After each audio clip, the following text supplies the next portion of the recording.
اور پنجاب کے علاوہ دیگر صوبوں کے بچے اپنی حکومتوں سے سوال کریں کہ ہمارا ہونہار اسکالرشپ کہاں ہے۔ حکمرانوں کا کام صرف ووٹ لینا نہیں، کہا جاتا ہے کہ دنیا سے مدد کی اپیل کیوں کی جاتی ہے۔ کچھ کرنا چاہتی ہوں تو کہہ دیا جاتا ہے کہ IMF نہیں مانے گا۔ وزیر اعلیٰ پنجاب مریم نواز کا لاہور میں طلبہ کے اعزاز میں تقریب سے خطاب، کہا کہ پنجاب میں 50,000 اسکولز ہیں، ہونہار طلبہ کو لیپ ٹاپس دے رہے ہیں۔ پاکستان کے سب شہری میرے لیے برابر ہیں۔ سفارشی کلچر کا خاتمہ کیا اور میرٹ کو بھی فروغ دیا۔ کسی بھی آفیسر کی تعیناتی سے پہلے خود انٹرویوز کرتی ہوں۔ مزید کیا کہا آپ کو دکھاتے ہیں۔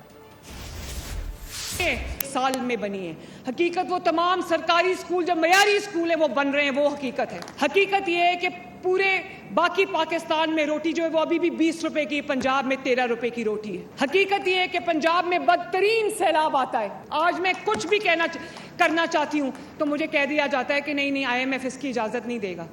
آپ سوچو کہ میری سیلف رسپیکٹ کی بطور پاکستانی آپ کی سیلف رسپیکٹ کی کتنی بڑی تذلیل ہے۔ 5 سال اگر اللہ تعالیٰ نے مجھے دے دیے تو پنجاب ایک بہت ترقی یافتہ صوبہ ہوگا انشاءاللہ تعالیٰ۔ میرے بچوں، فیک پروپیگنڈا کو اپنے دل میں جگہ مت دینا، اور اگر کوئی آپ کو یہ کہہ دے کہ میرا ایندھن بن جاؤ تو کبھی اس بات پہ کان نہ دھرنا۔ جن کو 9 مئی کو کہا کہ اپنے ملک پہ حملہ کر دو، وہ بیچارے باتوں میں آگے اپنے ملک پہ حملہ کر دیا، اور آج دیکھو اپنے بچے باہر بیٹھے ہیں اور وہ بچے جو ہیں وہ جیلوں میں رل رہے ہیں۔ جو آپ کو گھیراؤ جلاؤ کی ترغیب دیتا ہے وہ آپ کا سب سے بڑا دشمن ہے۔ سبسکرائب کریں اور بیل دبائیں تاکہ کوئی خبر رہ نہ جائے۔